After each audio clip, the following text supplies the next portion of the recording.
Bon dia a tothom i és un plaer donar-vos la benvinguda a aquesta segona jornada del cicle Vall Salut, que avui celebrem, com tots sabeu, aquí a Esplugues, la ciutat clau en el marc sanitari de renovació de Catalunya, tal com us ha explicat el seu alcalde. Si tenim una feina és crear les condicions perquè les coses passin, a tots els nivells. També quan parlem de residencial, quan parlem de la construcció de la ciutat, del disseny de les ciutats.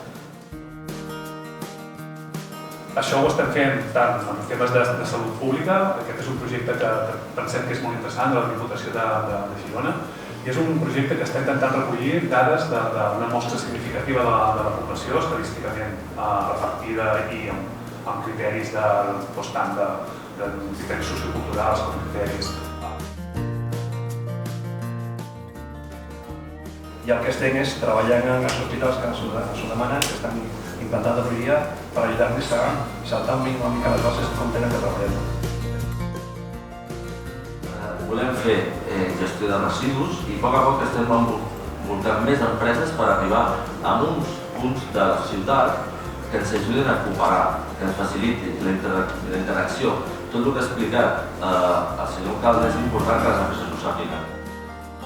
En aquesta transferència de tecnologia, és a dir, la recerca i la innovació n'hi ha molta, és molt bona, el que costa és que això arribi al mercat o, sobretot, arribi al pacient.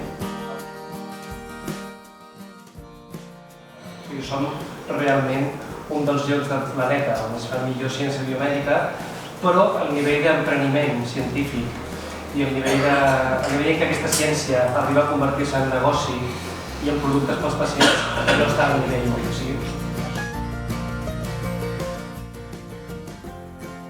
Que es transfereix la recerca que es genera en els centres de recerca, als hospitals o a l'entorn acadèmic de les universitats, fins que aquesta recerca són capaços que arribi a aquella que aporta valor, que arribi a la ciutadania. I aquí, en tot aquest procés, hi ha molts passos. Espacios de intercambio de lo que haces tú, lo que yo sé hacer, de lo que podemos hacer juntos, porque seguro que encontraremos esos puntos en los cuales vamos a poder construir alguna cosa entre todos. Nuestro mantra, nuestro objetivo es que si no llega, que sea solo ovación.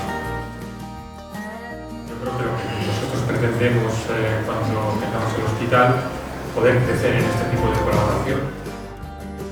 Con el objetivo de entonces tratar a enfermedades raras, minoritarias o enfermedades muy complejas, como por ejemplo tumores del desarrollo en infancia en el Pediatric Cancer Center. I donar resposta a totes les necessitats que mica en mica ens anem trobant i ens anem plantejant. Molt important també l'ecosistema que està generant l'Hospitalet amb el Biopol, però també el sistema que està generant Esplugues amb tot el nostre projecte.